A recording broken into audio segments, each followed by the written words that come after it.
लेकिन सच्चाई ये है, उपद्रव लोगों में केवल मूर्ति नहीं तोड़ी, 100 मंदिर तोड़े इन्होंने। कह रहे हैं 100 मंदिर के लोकतंत्र के मंदिर में गुंडई भाषा। शायद मुख्यमंत्री जी ये बात नहीं जानते होंगे कि जब इनके दल का गठन हो रहा था, बीजेपी के दल का गठन हो रहा था, उस समय भारतीय जनता पार्टी को अपने आप को समाजवादी बताना था। इनके पास कोई समाजवादी नेता नहीं था। बंबई में जब भारतीय जनता पार्टी की स्थापना हुई, इन्हें समाजवादी चिंतक चाहिए था, समाजवादी नेता कोई इनके पास नहीं था, तो इन्होंने जेपी की ही तस्वीर लगा करके पूरे देश और दुनिया में ये बताया कि यही हमारे समाजवादी नेता, इनके रास्ते पर हम चलेंगे। उस समय अटल बिहारी वाजपेयी जी राष्ट्रीय अध्यक्ष बने थे, क्योंकि हमारे ये चीफ मिनिस्टर बिष्ट साहब, इन्हें भारतीय जनता पार्टी से कोई लेना देना नहीं है। भारतीय जनता पार्टी के सिद्धांतों पर, भारतीय जनता पार्टी का कब गठन हुआ था, किस सिद्धांत को लेकर के भारतीय जनता पार्टी चली थी, क्योंकि ये दूसरे दल के हैं और इसलिए भारतीय जनता पार्टी के लोग भी बहुत दुखी हैं। वो चाहते हैं कब ये हटें, लेकिन कुछ रास्ते कभी कभी नहीं बनते हैं। तो पहले तो ये पता होना चाहिए, जब भारतीय जनता पार्टी का गठन होना था, इन भारतीय जनता पार्टी के लोगों के पास जिनकी बड़ी बड़ी प्रतिमाएं लगी हैं, इन्हीं में एक राष्ट्रीय अध्यक्ष चुने गए थे। उन्होंने अपने आप को समाजवादी साबित करने के लिए जेपी जयप्रकाश जी की तस्वीर लगाई थी। शायद ये चीफ मिनिस्टर बिष्ट साहब नहीं जानते हैं। और दूसरा, रिवर फ्रंट, जिस इलाके में हम लोग आए हैं, कुछ चीजें न बनी होती तो बाढ़ आती है, पानी भराव होता है, क्योंकि ये हिस्सा निचला होगा, पानी बह करके यहाँ आ जाता है, बहुत सारे हजार लोगों का जीवन बर्बाद हो जाता है। रिवर फ्रंट बनाया इसलिए था, न केवल हम रिवर को स्ट्रीमलाइन कर लें और रिवर को एक बांध दें, नदी को बांध दें, बाढ़ से नियंत्रण कर लें और एक स्थान बन जाए जहां पर लोग आ जा सकें, घूम सकें और पर्यावरण की दृष्टि से अच्छी चीज बन जाए। क्योंकि मुख्यमंत्री को कोई पर्यावरण से लेना देना नहीं है, उन्हें पर्यावरण की कोई चिंता नहीं है। इसीलिए क्या कह रहे थे कि दिल्ली में भारतीय जनता पार्टी की जो सरकार चल रही है, उसने हवा खराब कर दी है, हवा गंदी है। सच्चाई ये है, दिल्ली की हवा खराब नहीं है, दिल्ली और लखनऊ दोनों की हवा खराब है। और AQI को क्या जाने ये, जो एग्जिट को नहीं जानते हैं, और एग्जिट को इसलिए नहीं जानते क्योंकि उन्हें एग्जिट होना है। तो रिवर फ्रंट अपने आप में नदी साफ रखने की व्यवस्था थी कि कोई भी नाला उसमें न जुड़े। यही व्यवस्था अगर गंगा में होगी, अन्य नदियों में होगी, तो नदी साफ शहरों में बहेगी। मुख्यमंत्री ये भी कह रहे हैं कि 2017 से पहले उपद्रव प्रदेश था, जब से उनकी सरकार आई उत्तम प्रदेश बना है। ये तो आप बिल्कुल सच बोल रहे हो। मुख्यमंत्री जी इसलिए सच बोल रहे हैं क्योंकि वो खुद उपद्रवी थे। उनके ऊपर जो मुकदमे लगे 2017 से पहले के हैं, और कभी समाजवादियों ने नहीं लगाया। समाजवादियों ने तो बचाया है एक बार को। ये हम स्वीकार करते, गलती है समाजवादियों की कि सहानुभूति रखते हैं कभी कभी, लेकिन सच्चाई ये है, उपद्रव, लोगों में झगड़ा कराना, हिंदू मुसलमान करना, आगजनी कराना, नफरत फैलाना, ये मुख्यमंत्री जी का काम रहा है।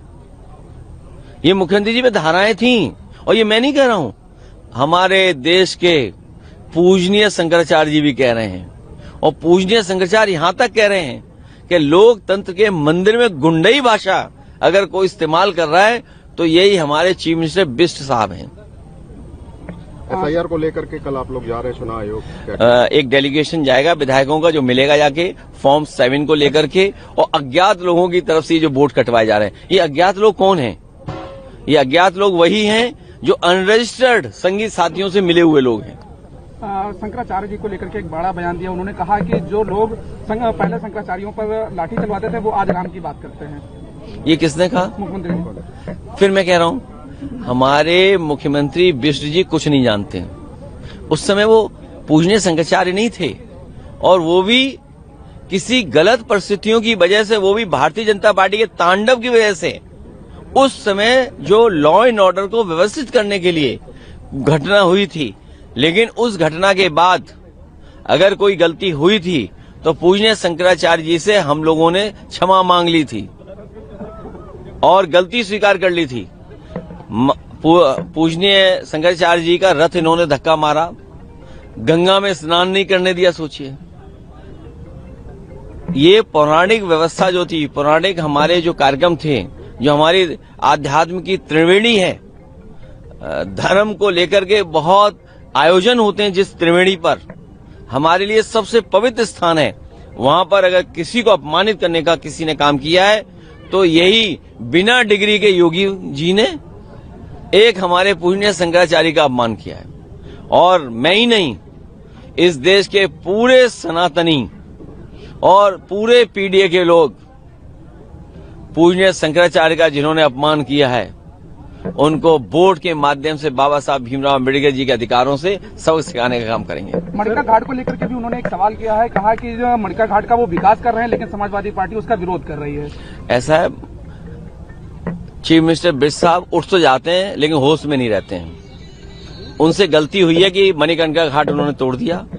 पूरे देश के पाल समाज के लोग और सनातन समाज के लोग इनसे नाराज हैं, क्योंकि उन्होंने केवल मणिकर्णिका घाट नहीं बल्कि माता अहिल्याबाई जी का वहां पर मूर्ति लगी थी, उस मूर्ति को उन्होंने तोड़ा है। केवल मूर्ति नहीं तोड़ी, 100 मंदिर तोड़े हैं इन्होंने। 100 मंदिर के साथ साथ नरेश, जो हमारे नेपाल नरेश हैं, उन्होंने एक घंटा दिया था, वो भी चीफ मिनिस्टर बिष्ट साहब ने चोरी करवा दिया। सर, कल जैसा कि आपने बयान दिया कि बहुजन समाज के साथ आपके संबंध अच्छे हैं, तो क्या सर कुछ लोग आंकड़ा लगा रहे हैं कि सपा और बसपा का गठबंधन भी हो? नहीं, वो आप, क्योंकि हमारे जो उस समय नसीमुद्दीन सिद्दीकी साहब और हमारे पीलीभीत के नेता या अन्य नेताओं ने, फूल बाबू, जिन्होंने ज्वाइन की, तो कई जगह वो गलती से कुछ कह गए। तो उस बात को मैं कहना चाहता था कि वो बहुजन समाज कहना चाहते थे, क्योंकि बहुत दिनों से उनके चीजें कुछ रटी हुई थीं, तो इसलिए कुछ और निकल जा रहा था। इसलिए मैंने कहा कि बहुजन समाज और समाजवादी पार्टी का बहुत पुराना गहरा रिश्ता रहा है, और एक समय पर बाबा साहब भीमराव अम्बेडकर जी और डॉक्टर राम लोहिया मिलकर के काम करना चाहते थे। नेताजी ने भी मिलकर के माननीय काशीराम जी के साथ काम किया, लेकिन अब इधर कुछ मामला अलग हो गया है। इसलिए उन बातों पे मत जाइए। हमारी पार्टी की कोशिश होगी कि बहुजन समाज, पीडीए समाज और जो पीड़ित है, दुखी है, जो अपमानित हो रहा है, उन सबको साथ ला करके इस भारतीय जनता पार्टी को हटाएं। लखनऊ की हर बड़ी हलचल, अपराध की सच्ची खबरें, द लखनऊ टाइम्स, सबसे तेज, सबसे सही।